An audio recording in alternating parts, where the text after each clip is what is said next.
As we prepare to celebrate a national holiday, we consider such values as freedom, liberty, and truth. These values are captured in a lot of ways, but for many they're captured in the U.S. flag.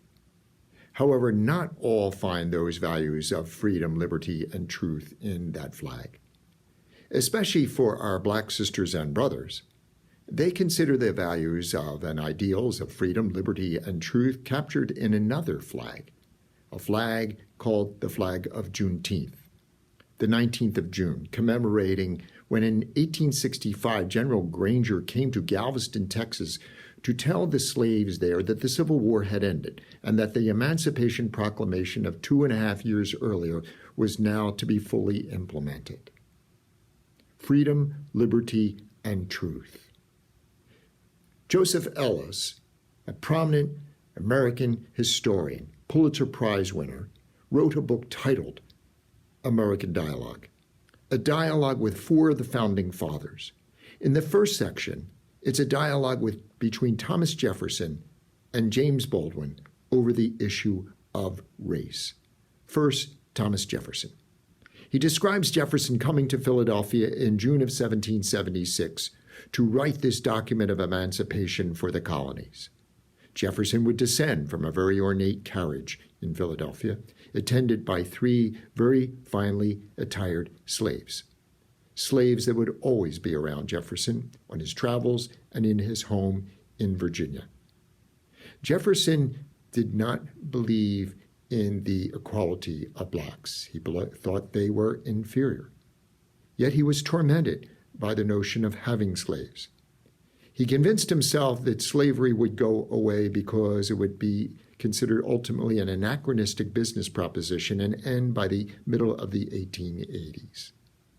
When he wrote the Declaration of Independence, he used a lot of documents to support his arguments. And one of the phrases from the Declaration of Independence that's very familiar to all of us is life, liberty, and the pursuit of happiness. But the reference, it actually comes from John Locke's 2 Treatises of Government, where the wording is life, liberty, and property.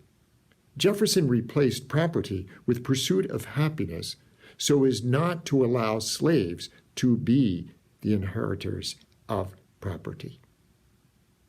Jefferson did not believe in a biracial society. Contrast Jefferson's notion of race and the inferiority of blacks to James Baldwin, African American who lived in the 20th century. And Ellis uses Baldwin in dialogue with Jefferson about the notion of the past and of racism.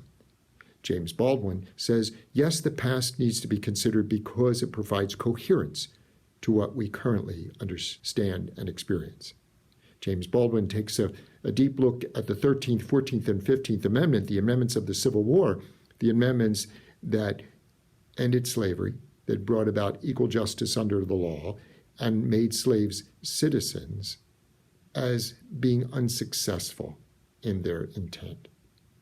Baldwin invites our nation to consider its biracial, or today we would say multiracial, so that we can live with ourselves. So as we have this dialogue about such ideals and values about freedom, liberty, and truth, the question is raised, well, who then does possess the truth? I believe that in the words of Pope Benedict, it is important to recognize that none of us possesses the truth, but rather the truth possesses us. The truth in the person of Christ Jesus, who takes our hand and leads us to this path of knowledge.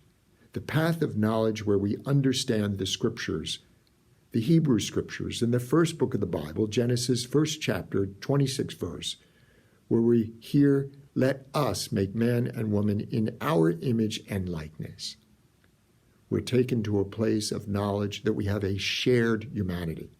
It is in that shared humanity that we come to the understanding of St. Irenaeus that said that when we are man and woman fully alive, that's when we see the glory of God. In that shared humanity that we come to the place of seeing one another as neighbor.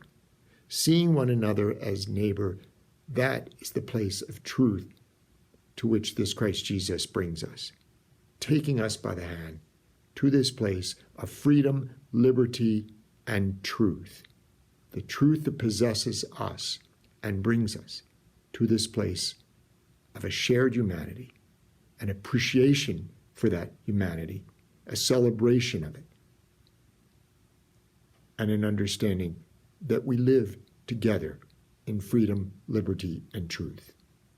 I wish you a good holiday, a thoughtful holiday, and may we continue to consider those ideals and values which are important to us, and perhaps consider this as the biggest crisis of all for us, a spiritual crisis which provides the light for considering all other things, the crisis that's resolved in the truth that possesses us and takes us to a knowledge of who we truly are in the presence of God.